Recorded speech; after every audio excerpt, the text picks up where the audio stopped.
Stop. Talk to me.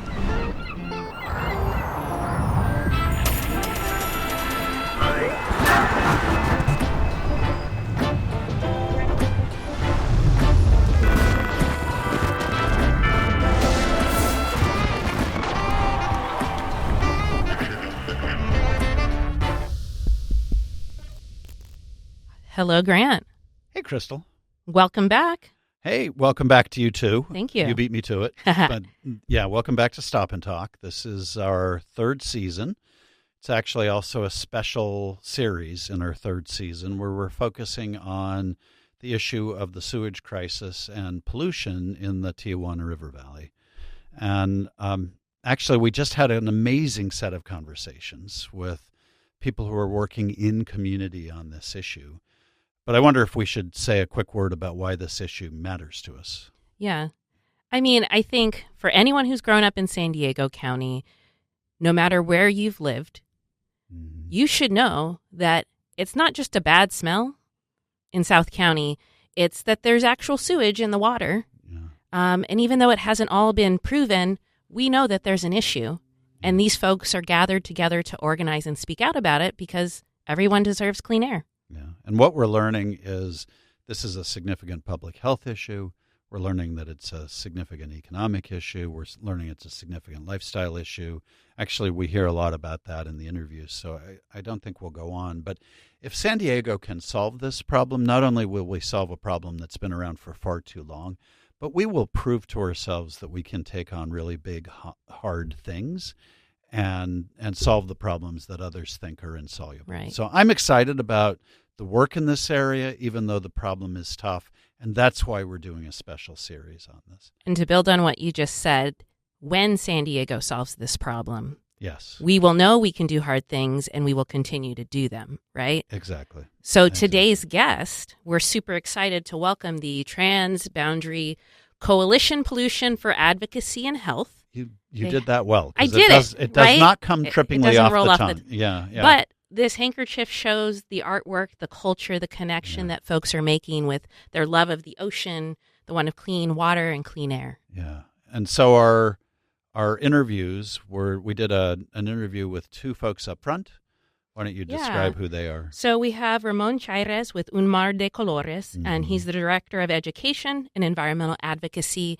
And what's great about Ramon is if you go to any of the organizing events, he is a voice from the community with the community who's constantly organizing because it's just his friends and neighbors, right? Mm-hmm. He wants things to feel warm and connected. We talked to Sarah Davidson, the Surfrider Foundation, Clean Border Water Now. She's the manager of that. Let's get that clear. And Sarah is oftentimes that quiet presence who is a great writer and organizer, and you can tell she feels everything in her heart. Yeah. But also just a really good community organizer who starts with, climate justice, community justice. But you can tell that she's in this for the long haul. Yeah, no kidding. And then we spoke in the second half with Leslie Gallegos-Stearns, who is the volunteer and outreach manager with San Diego Coastkeeper, and with Kapili Pasa, who is the waterfront manager at Camp Surf. And that conversation was so enlightening in terms of how they see the challenge with reaching not just young people, but people of all ages in community and why it matters to them personally. I think all four of these folks leave their heart on the table in terms of sharing with us why this issue matters and what we can do about it. I'm excited to share their perspective. So why don't we do that? Let's dive in. And we'll come back later. Sounds good. Ramon, I want to start with you with a question that I want to ask both of you, which is more anchoring our listeners and viewers in an understanding of why this issue matters to you personally, and what is it about your background that brought you to the work. We'll talk about your organization in a moment, but first, you as a human being, why are you in this work? Wow, as you were outlining the question, I started to get emotional. Yeah. I grew up next to the river valley. Mm-hmm. When I was 14, my parents moved us from L.A. to San Isidro into some apartments that were hugging up against the river valley. And it was the first time that that me and my siblings had access to such a vast natural space, whether it was the river valley or the estuary or the ocean. Mm. So we did not grow up around that kind of nature outside of parks. And so that river valley became a place of exploration for me and my brothers. And then throughout the years, I learned how to surf in IB when I was much older. That became a special place. I learned the basic skills of farming in the river valley at Wild Willow Farm. I started to volunteer there, and so I really started to develop an appreciation and a relationship for that entire space. Yeah. So this issue for you is deeply personal, going way It's back. personal. Yeah. It took me a while to kind of come to that realization. Yeah. It was through the work with Un Mar de Colores, and then just being connected to the community that does incredible work in the River Valley, including Sarah and Surfrider. And it was almost like a calling. I also have a really close relationship with Waylon Matson over at Four Walls International, and he's been a guide for me as far as understanding the complexities of the River Valley on both sides of the border. And the last thing I'll mention is that the most vivid memory I have of being introduced to the River Valley was my father having to cross the border whenever he visited my grandma in Tijuana. We always knew he had gone because he would come home and his legs, his pants, and his boots would be muddy. And so we knew that he had just crossed the River Valley, and it was like this unsaid understanding, like, because, we knew he wasn't documented. My father's been crossing that border since he was a teenager. Wow. So for him, the border didn't really, I don't know how to say it, but for him it was like a small obstacle to have to jump a fence and then cross through the River Valley. So that recently, when I've spent more time there, I keep thinking about that memory and what that border means to me and my family. Thank you for sharing that. I mean, that is a powerful image that's a podcast in and of itself, and we'll probably come back to that. Sarah, I want to ask you the same question. Sure. You have a background as a marine biologist, so in some ways it's natural that you care about an issue related to water, but what's your connection with this issue? Well, I'm not from this area originally. I've been here for a little over 2 years working on this issue. But this is my home state. I was born and raised in San Francisco. And I've worked in many transboundary watersheds where there's an environmental justice component. And I find that there's always an opportunity for cooperation where it may seem that conflict is the default. And so I'm drawn to this issue here in the opportunities it provides to really address the heart of the environmental injustice going on and reframe the way we look at this, somewhat problematic watershed and the way it's being managed. So, I'm thinking about with the folks who are watching this and learning about the issue maybe for the first time and or listening to the podcast and maybe learning about who you are for the first time.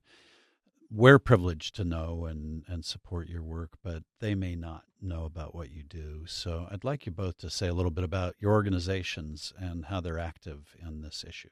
Sarah, why don't we start with you? Sure, yeah. So I manage the Clean Border Water Now program at the Surfrider Foundation. And I work through the San Diego chapter, which is just one of over 200 chapters that Surfrider has across the United States. We're a national nonprofit aimed at protecting the world's ocean, beaches, and waves for all people through a powerful activist network.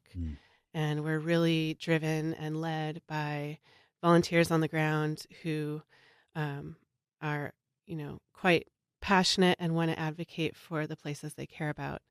And that's really how Surfrider started working on this issue almost 30 years ago now, was local residents approached us with an interest in trying to address this problem. And we've been investing resources and staff time in it ever since, because it is such an important place to so many people, and yet it's doing harm to so many people. Yeah, I just have to draw or underline something that you just said, which is 30 years. And a lot of people don't know that this issue has been around for decades. And if they do know, they actually think that it's chronic and there's not much we can do about it. So we're going to talk about that and why that is a self-fulfilling prophecy. And I hope you will both tell us why that's wrong in the course of this conversation. I mean, we should talk about that, because you hear that phrase a lot, decades, but what does that really mean? And if you do just do some basic research on the river valley and how it really developed in the last 100 years, it was very clear from the get-go that establishing residences or businesses, for that matter, there was a flood zone. It's a floodplain, right? It's an intermittent river. And so when it rains, it's going to flood with water, and the areas around it were developed despite knowing that. Right. There's an infrastructure basis for what's been happening for a long time. Tell us a little bit about your organization, Ramon. So I work for Un Mar de Colores, which means an ocean of colors in Spanish. It's a beautiful name. Yeah, I love it. I was super drawn to it when I was first introduced to the organization and the potential for working for Mario Ordóñez Calderón, which is our co-founder and executive director. And he started this about 3 or 4 years ago. And it was a simple vision. You know, he was living in Encinitas, new to the area, around a lot of Latino kids, you know, Mexican immigrant kids that he never saw in the ocean. And so he wanted to create access, and that's how the org was born. And so we do a lot of environmental education, ecological literacy, and we do it mostly through surfing and through ecotherapy. And we've become involved with the Tijuana River Valley because we started to expand, and we wanted to have a South Bay chapter and invite kids from the South Bay into the org. And we didn't have anywhere to take them to surf. So water, you'll get sick, especially for kids. If you're working with, we work with kids from 6 to 18, but our flagship program works with 6 to 12. And so those are kids that should not be exposed to that kind of, those conditions in the water. And that's kind of what kind of led us to become advocates and really be much more engaged with this issue. And yeah. And I want to talk about the community advocacy and that's the focus of what we'll be talking about a lot today. But first, let's talk a little bit about the nature of the crisis itself and how it's impacting people from your eyes. So, Sarah, I'd love to hear from you. What is the nature of the crisis? And then, Ramon, I'd love for you to pick up on how is it affecting communities. And you both can talk about both aspects of this issue. But why don't you start, Ramon, you follow? So really what's happening right now is we have an open sewer, and we've allowed that to happen, and having that open sewer, creates a whole array of issues and problems. We can talk about the environmental challenges or the ecological crisis happening in the River Valley, but we're also really focused right now on what the public health hazards are and the risks, and we know that they're there, and that's been the biggest challenge, I think, for the task force. Is it feels like a battle, like we're at, I don't want to say war, I don't want to use that word loosely, but it does feel like we're like everyone's kind of bunkered in their positions, and we're all strategizing on how we can elevate this issue and find deep, true solutions. And it's not like the plans aren't there. It's more like we're having to go uphill, fight uphill against agencies and institutions that should be supporting us.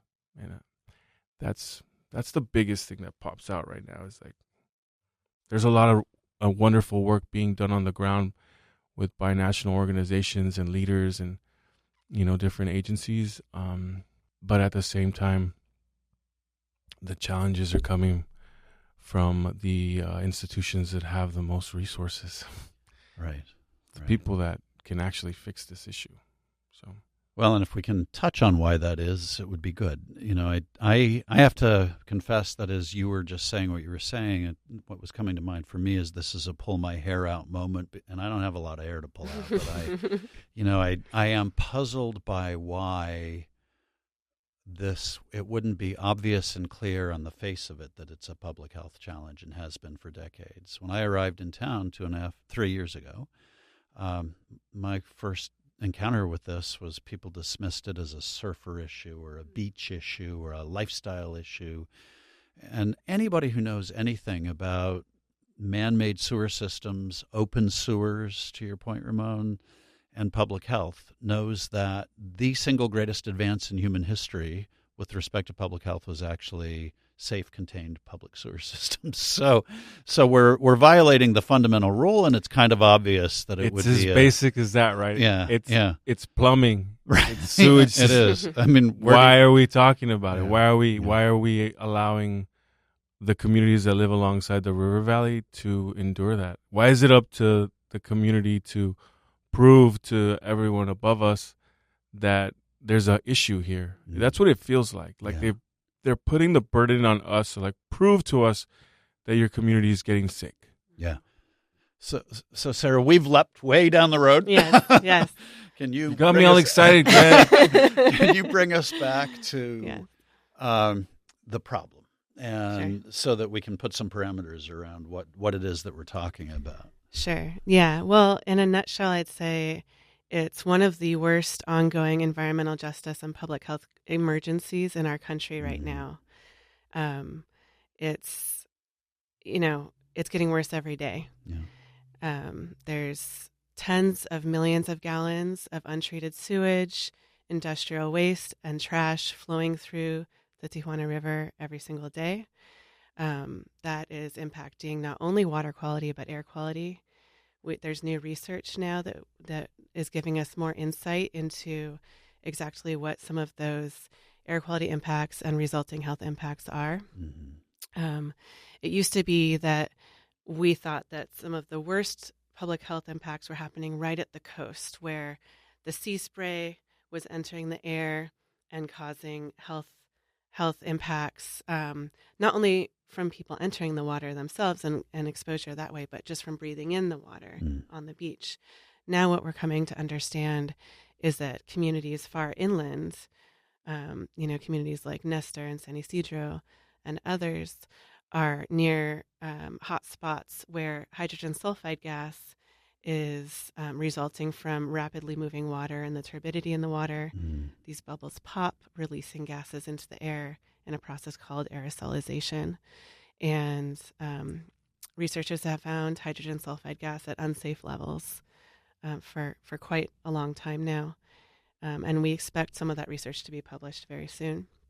So we'll all see some of those results. And this is an unexpected aspect of this.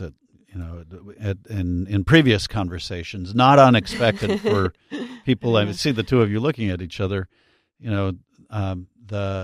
I have seen news accounts where it's dismissed as an odor issue, and the reality for those of us who know about noxious gases, and I know far less than you do, but I know that bad smell suggests a bad contaminant potentially in the air. And your instincts tell you if you're smelling something wrong, right? There's something wrong there, right? Yeah. So talk about the community impacts, both of you, in terms of if that is, Sarah, you described it as one of the worst public health emergencies in the country. Yeah. And I'd love to know why California won't declare it an emergency. So would I. Yeah, because it clearly is. It clearly is. Even though it's chronic. I mean, if this isn't an emergency, I don't know what is. Right.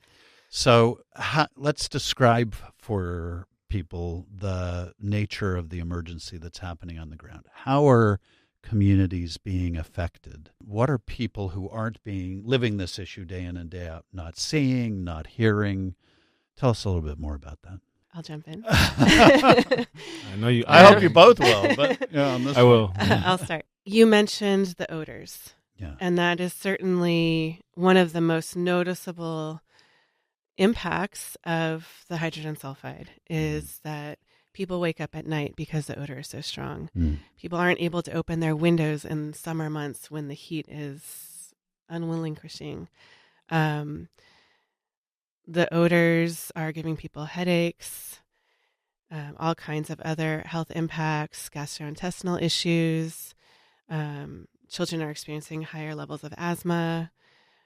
School reports from school clinics of new onset illnesses in children have increased over recent months. The health impacts really go on, and I'm glad that you're going to have a chance to talk to some doctors to learn more about those. So that is certainly one aspect of the community impact.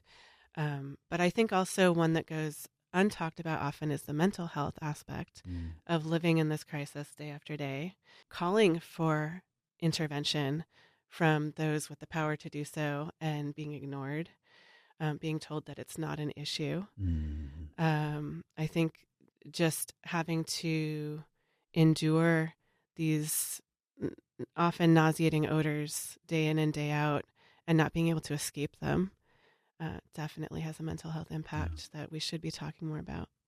So interesting. Ramon, what about you? I mean, I'll add that despite whatever some of our public agencies say about the issue, they don't know how long that the hydrogen sulfide has basically been in this space. You know, we can do the math in our head, and we know that it's been there for at least 4 or 5 years, if not longer, in terms of the levels that it's at right now. And so they can't tell you what the long-term impacts of a community being chronically being exposed to hydrogen sulfide, even at low levels. Whatever levels that they're referencing, those are levels that are in place or standards that are in place for, for industry, for wastewater treatment plants, with people that have PPE on, like protective gear. Not for neighborhoods. No. Yeah. No. And so it's hard for me to listen to some of the stuff that I hear from, as you notice, I'm not mentioning any names, but I think we can all deduce who I'm talking about. It's hard for me to listen to them report on this issue with confidence. It's like, it's perplexing. Why are you getting that pushback? I'm curious, from your perspective, dealing with the science, being advocates in the community, living in the community, why are you getting that pushback, do you think? Well, I think there's different ways to answer that question. I'm curious to hear what Sarah has to say, but our region, the Cali Baja region, is kind of the quote unquote nexus or center of, the USMCA trade agreement, NAFTA. And the amount of money that's being exchanged on a daily basis, hundreds of millions, if not billions of dollars a day in this region it's unfathomable. And so I don't know why we have to clamor so hard to get this issue addressed, but it feels like it falls into the area of border politics. And, and I don't, my place here is not to talk poorly about anyone, but if I look at the governor and he doesn't want to get into the river, so to speak, at least not publicly, he hasn't really been willing to come here and put a stake in the ground and say, hey, there's an issue here and we're going to fix it. I haven't seen that from him, and we haven't seen that from the Biden administration either, or previous administrations for that matter. And so I don't know what's happening in this region, but for whatever reason, it's okay for our predominantly communities of color along the river valley to endure this. And Sarah, what about you? Yeah, I mean, I would just add to that I think we all know that if this were happening in more affluent areas of the county, it would not have been allowed to go on this long. It's hard to pinpoint exactly what the hesitation is, but I think one of the tricky things about this watershed is that it's divided into so many different jurisdictions. And that makes it very easy for people to point the finger and say, that's not our problem. It's not a state issue. It's a federal issue. It's not a federal issue. It's an international problem. It makes it very easy for people to just kick the can down the road and not take responsibility for fixing the problem. But of course, the end result is that communities continue to suffer every day. Our economy is suffering as a result. National security is threatened. This isn't simply, an environmental issue. It's impacting every aspect of community life and the region here. And we really need everyone to step up and do something. So point us in the direction of what can be done. Obviously, there's a role for the federal government. There's a role for international diplomacy. There's a role for the state and for politicians locally. But here you sit as community advocates working on the issue. And what do you foresee in the next 5 or 10 years as your role to turn this around? Well, I think right now we're living out our role in this issue, right? Especially as advocates and, speaking about it, whether it's locally or whether it's up in Sacramento. Sarah's going to be heading to Washington with a group with the mayor of Imperial Beach in the next few days. And so we're all kind of making sure that we're being vocal and keeping this issue kind of in the media. So that's important to keep the issue alive, because if we don't do that, the path that we're on right now is, okay, IBWC is saying they're going to fix the international wastewater treatment plant, but that's going to take 5 to 7 years. So right off the bat, we're being told, you just need to sit tight and wait. Mm-hmm. And then they're also saying, well, we're only going to be able to process so many millions of gallons. I think it's like 50 total, right? Right now their capacity is 25, but I don't think they're even doing that. But what do I know? So they'll be doing 50 million gallons a day, right? And that's if conditions are right. That's the one thing you know about the River Valley. Conditions have to be right. Right. Like if there's heavy storms, you throw the game plan book out the window. The canyons release a bunch of sediment, the trash comes through, and the plumbing in Tijuana breaks down or pauses, and so all of a sudden the whole River Valley is just flooded with all these things. Even on a good day, that capacity is not going to be enough. And then we also know that what's coming through the actual river, through the channel in Tijuana into the river, doesn't go into a treatment plant right now. There's no plan for that right now. It flows through the river valley into the estuary and out into the ocean. There is there's nothing to look at that you can say like, oh wow, we're actually going to fix this. What we're doing and what we keep hearing, and I don't want to dismiss what the progress that's been made between Mexico and the U.S. in terms of the plant repairs that they're doing in Mexico and the plant repairs that we're doing here, all the infrastructure repairs that are going to happen on both sides of the border. I don't want to dismiss that, but let's be clear. That's happening because it wasn't done before. It's like you weren't taking care of the house before, and now you want to be applauded because you're making up ground. And that's not good enough. When in fact, we're still behind. Exactly. Yeah. Sarah? Yes. You too. Same question. All right. And then unfortunately, we'll have to wrap up. Yeah, it has gone quick. I would say that, one thing that we're doing, all of us collectively, is building a social movement to create change here. And that social movement gets stronger every day. And, while the problem is getting worse every day, I do see hope in the fact that more and more people are becoming aware of this issue.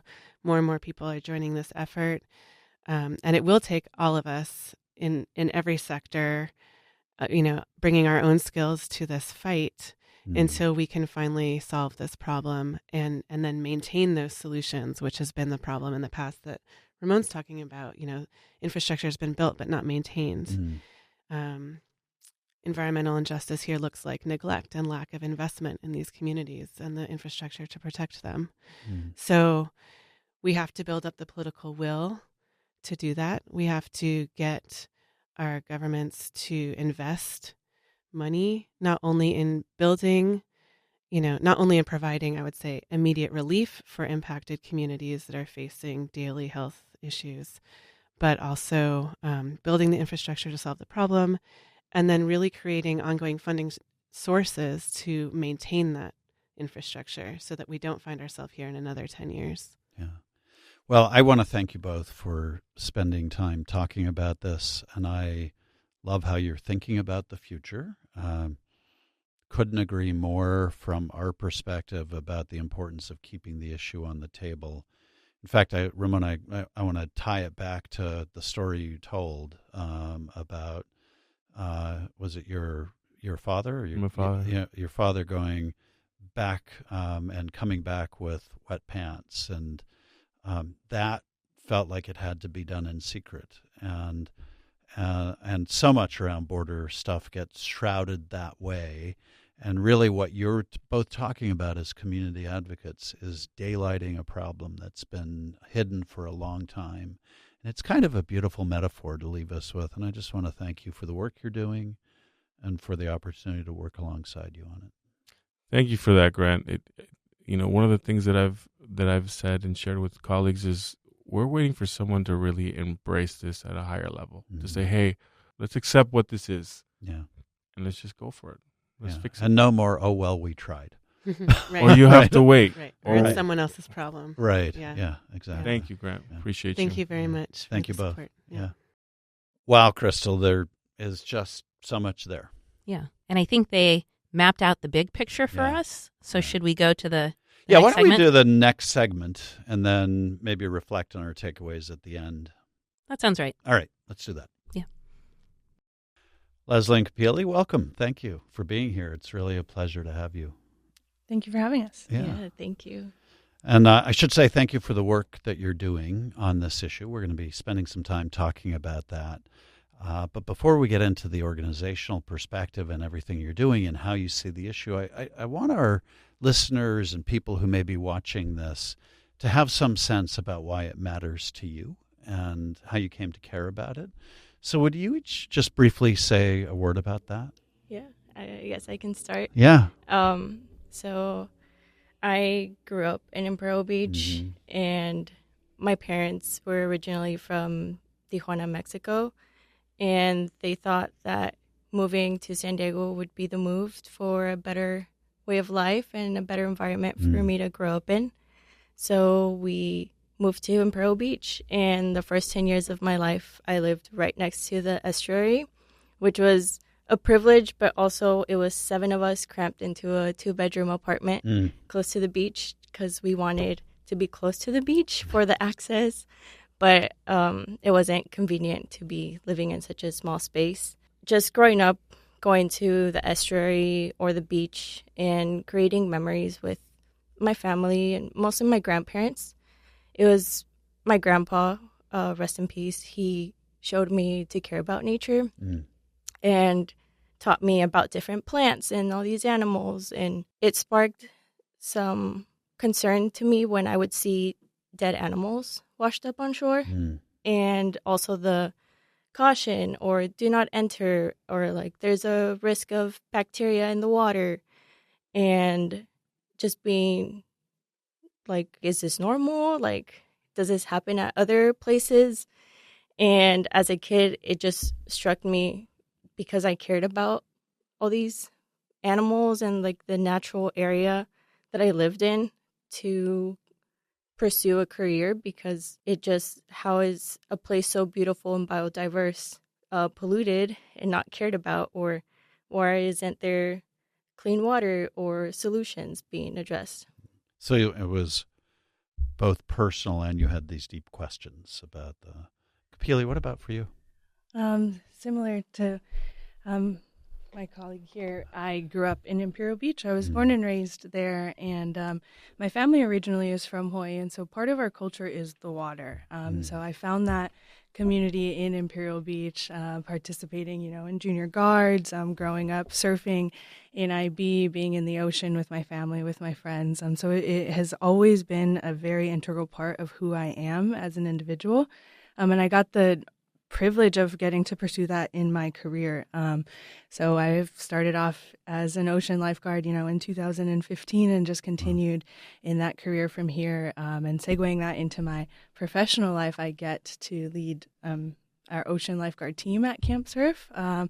But it's not just about the waterfront for us. We run a whole entire program around environmental stewardship and positive youth development, which is severely impacted by this issue. And so it's really fueled the fire for some of the passions and the reasons why I'm involved today. But yeah, we're losing out on the next generation of lifesavers, or just losing out on the opportunity to give the next generation of kids the knowledge and the passion that I have for the ocean, because I truly believe in the life-altering power of the ocean and the tools and the resources that it can provide for, a healthy community and lifestyle and everything. Yeah. I would love for you to both say a little bit more about why it matters along the lines, Kapili, of what you were just saying, because I think it is disconcerting and infuriating for many of us when we hear this issue being dismissed as a surfing issue or an amusement issue or a lifestyle issue.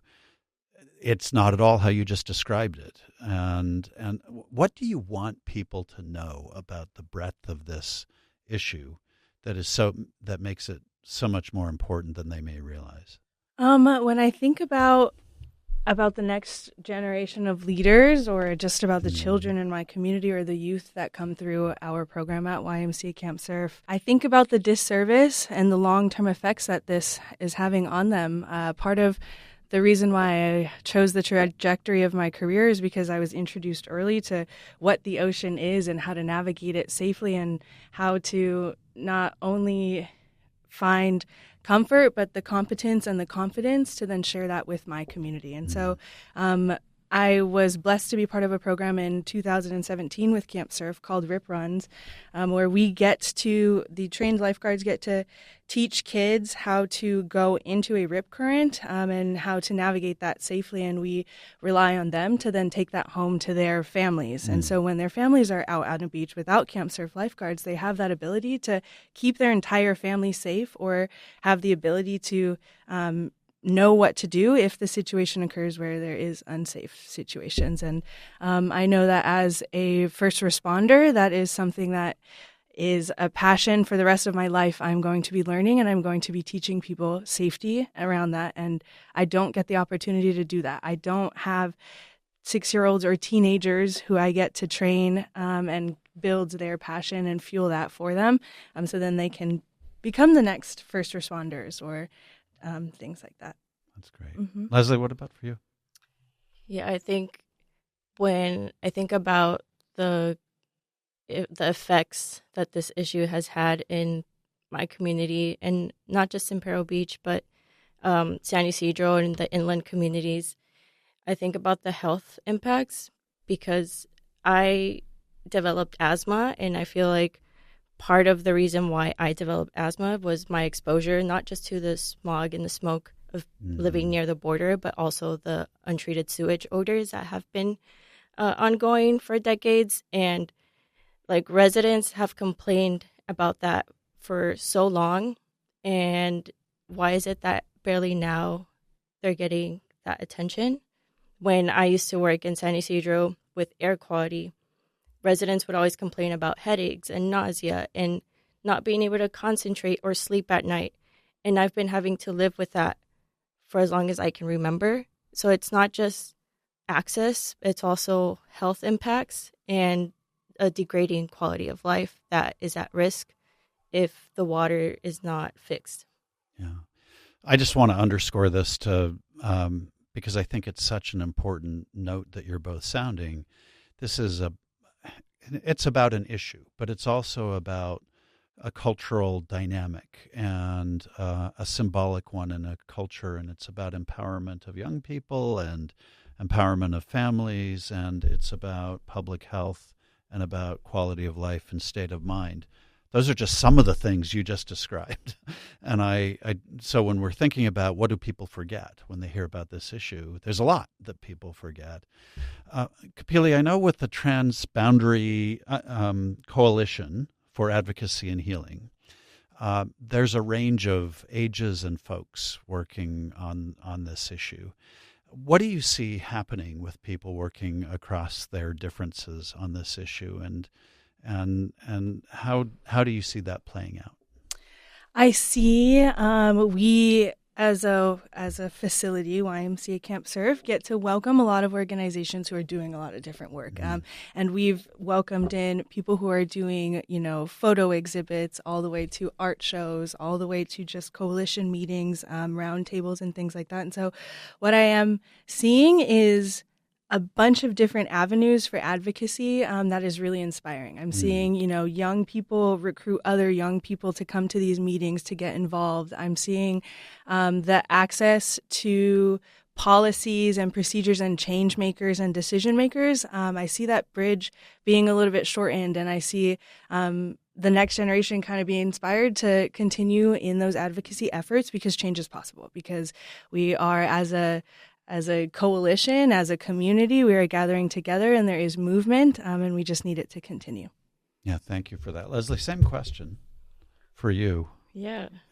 I think being part of this coalition is a great way to just everyone that has so many ideas and everyone that's been trying to hit different parts of this wider issue and solutions as well. It just brings us together on this because we all care about clean water and we all care about having safe and healthy beaches, and the fact that clean water is a basic human right and we all want that. So just all the different groups and organizations and government entities caring about it is great to see, because I feel like back when I was younger, there wasn't much of that, or I didn't notice it at least.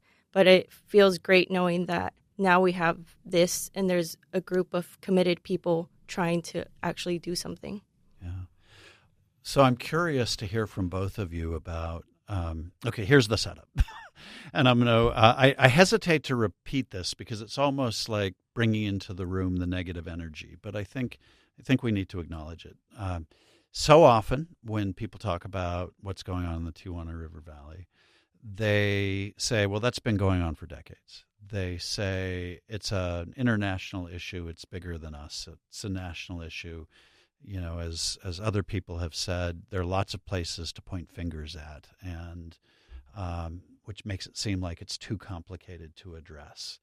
And so it's long-term, and it's complicated, and it's messy, and it's expensive, and there's money at stake. We can be confident of that. And so therefore they say it can't be solved. You don't buy it. Why don't you buy it? The alternative is unacceptable. If we do not do anything, that is unacceptable. So I refuse to accept to do nothing. It doesn't matter that the battle is hard. It doesn't matter that there might not be progress or it feels difficult. I apologize if I get a little emotional about this, but I refuse to accept anything less. Thank you. Thank you for being real about it, because I think that is fundamentally the answer. Leslie? Yeah, the alternative would be to do nothing. And I can just imagine how terrible it might be. Like, so many people that don't have the privileges or the money to be able to move even exists today, where there's communities that are in the front of this issue being affected daily. And I include myself in that as well, because I have to deal with the sewage odors almost every night and like the health impacts that come with it. I feel like there's hope, and a lot of the younger generation they have that hope and that energy, and it's great to see that. And I feel like it's part of who I am and what I'm meant to do, to be part of that solution and to bring the solution forward, because I want to see a future with clean water and see that community and that ecosystem thrive. Yeah. Thank you so much for embodying that, both of you, and those answers are powerful. And I feel like I just want to say, as affirmation for anybody who may watch this video or be listening to this podcast, I think another thing I would add, since I asked the question that made you cry, is this is the very definition of a solvable problem. It's not just that the answer is unacceptable. It's that we actually know what to do. And what should motivate people is seeing the passion that people like you are bringing to this work and the refusal to accept all the excuses. So I actually believe that we've known for a long time how to solve this problem, but the thing that's ultimately going to drive the change is the refusal to accept the excuses any longer. So I just feel like I need to say that to make sure we don't leave that on a negative or dour note. I'm curious to know the role of organizations like like Camp Surf and San Diego Coastkeeper. I knew I'd trip on this question, but I'm curious to know how you see these organizations playing an important role in fostering a concept of economic stewardship that gets people motivated to want to engage on the issue, and not just what they would normally learn through these organizations. So part of our core curriculum at Camp Surf is an acronym called ICARE. And really quickly, it's ICARE. The I is in relationships. C is cycles. That's life cycles, the water cycle. A is one of my favorite. It's awareness, appreciation, and action. R is relationships. C-A-R, and then the E is energy. And so we teach about all of these things, but incorporated in that is sort of these long-term environmental stewardship goals. We are teaching the fishermen how to fish, essentially. We're not just giving the hungry man a fish. Yeah. So in that, we're really looking to empower the people who are coming through our program and our program participants to not only be aware of what is going on, but to appreciate the environment that we're in. We are lucky to be right in the middle of an endangered marshland, and so the direct contact that our guests are getting is with endangered species, or we do get to show them the impacts of pollution right on our beach. And I think that also goes long term because they're taking that home to their communities. We get a lot of people from Arizona or nationwide. So it's not just the local residents, but we're sharing the issue that's happening on our beach everywhere. And so I think that is one way we're able to play a big role in that. Leslie, what about for you? Yeah, I think when I think about the impact of environmental and outdoor nonprofits and organizations, I think about the educational component they offer to the public, but also like advocacy tools, because when you know the facts and you're educated on an issue, you'll feel more knowledgeable and empowered to do something. Like with my programs with water quality sampling, we're out in the field, I show them this is a pollution source or this area has high bacteria. They care about it because they're out there. I think the exposure that people can get to the outdoors and also learn from it empowers them to care and also advocate for that. And like with Coastkeeper, having a legal arm also does great because we can take legal action against a polluter directly or advocate and work with other groups. And I think with the coalition as well, it's each organization is doing what they can because just one of them can't do it at all, especially for something like this. So we're all doing our part, and we're putting up the pieces of that puzzle together. Which is the value of a coalition, right? Yep. Yeah. And so I'd like to invite you to say a little bit more about the legal piece, because I think that's maybe an element that folks don't normally think about. So how does that come into play? Yeah, I think with Coastkeeper, having a legal team means that we can file citizen lawsuits. So we can sue the government, which we actually are. So we filed the lawsuit against the International Boundary Wastewater Treatment Plant, and that's something that might have been done in the past, but hasn't done much. So I feel like there's no harm in doing something like that again and putting that pressure on, because it's amplifying the voices of the community and amplifying the issue.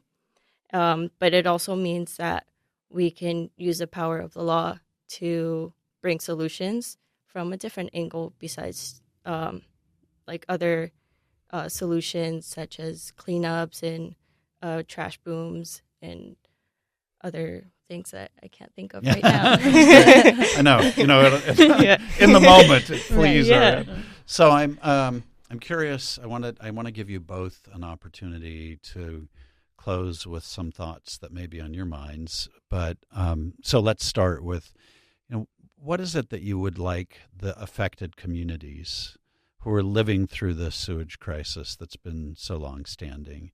What would you like them to know? What do you want them to believe at the end of the day? Yeah, I think for me, I'm just thinking back to when I used to work with the community in San Ysidro on air quality issues.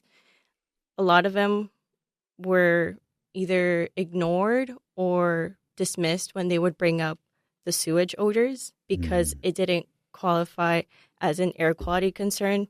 Like it wasn't CO2 or it wasn't particulate matter. But I always believed them, and I would always put pressure on other like government entities and my manager and telling them like, hey, these issues are interconnected. Air and water, they can impact and influence each other, and they're causing health impacts. So there's people that care, and I definitely care a lot. And I feel like when you care, you won't give up. And I feel like my community, I'm always going to do what I can and be the voice for them because I know a lot of them don't have the time or the resources to go out and give a public comment or write a letter to their representative. But right now it's my job to do this. So I'm going to do what I can to be that voice. Yeah. Beautiful. Kapili? I'd really just like to echo that not giving up. This is a long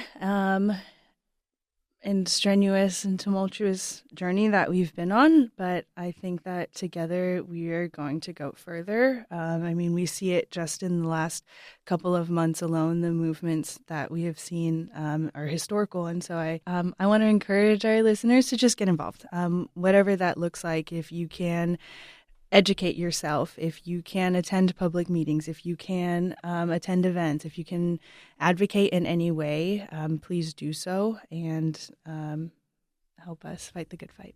Yeah. So let's all three take a breath for a moment. And I would invite our listeners to do the same. We sort of ended up in a heavy space, and it's because you care about the issue, and I think the answers to the questions lead you there. But I would love, if you could, for you to add a thought at the end about what gives you hope in this work, what animates you around this work, and it can go back to the magic of the ocean, anything. But I think people need to hear that. Who wants to start? I think I've really been absolutely blown away at the power of the people. The leaders who are leading this advocacy journey for us have been phenomenal and easy to follow. Their passion absolutely has sparked and spread through every single tier, whether that is our politicians all the way down to our 6-year-olds who are writing letters. I just am beyond amazed at the community gatherings and the coming together so we can share resources, so we can educate each other, and so we can make some change. Yeah, I think for me, it's that there's a lot of momentum right now. And I know it can seem like a lot, and burnout is real, especially like knowing this for your whole life. But it's good to take breaks and step back and like just walking at the estuary or looking at the sunset, looking at the beauty within all the pollution. Like you could go visit the estuary and you wouldn't think that it was impacted by untreated sewage or impaired water quality, because there's beauty in there. And I kind of just want to say this quote that my friend mentioned to me the day before the rally that was held in October. it's there's decades where nothing happens, and there's weeks where decades happen. So I feel like this year there's been a lot done, and there's still a lot to be done. Change does happen that way often, that we push and push and push and push and push and push against the rock or the wall or whatever, and then suddenly it gives. So I really want to thank you both for that. Leslie, you had something you wanted to say in Spanish before we wrap up. Yeah, I kind of, the same quote I just said, but in Spanish. Yeah. Please. Hay décadas en las que nada ocurre y hay semanas en las que décadas ocurren. I wish my Spanish were better. And it's on me that it's not, but it's beautiful. And thank you both for the work that you're doing. I just have to say that in very short time, you've said some magical, powerful things.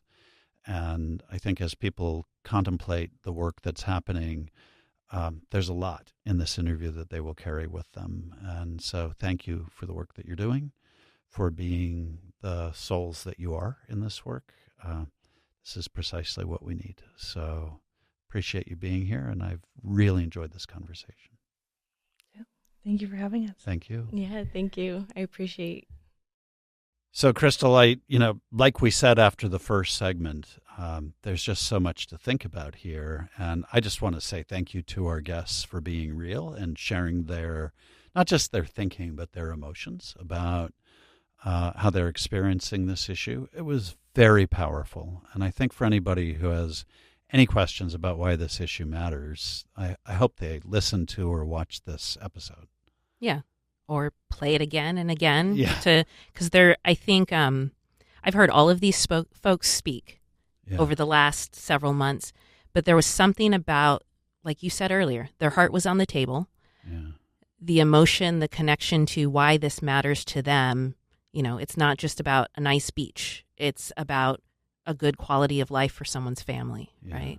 Well, and I've got, I when I was making notes as we were listening to them, and I've got 3 takeaways that I would share, and I think we can fill in on these. Sure. But the first issue is simply that this issue is real, that it is a big and significant issue. Community sees it.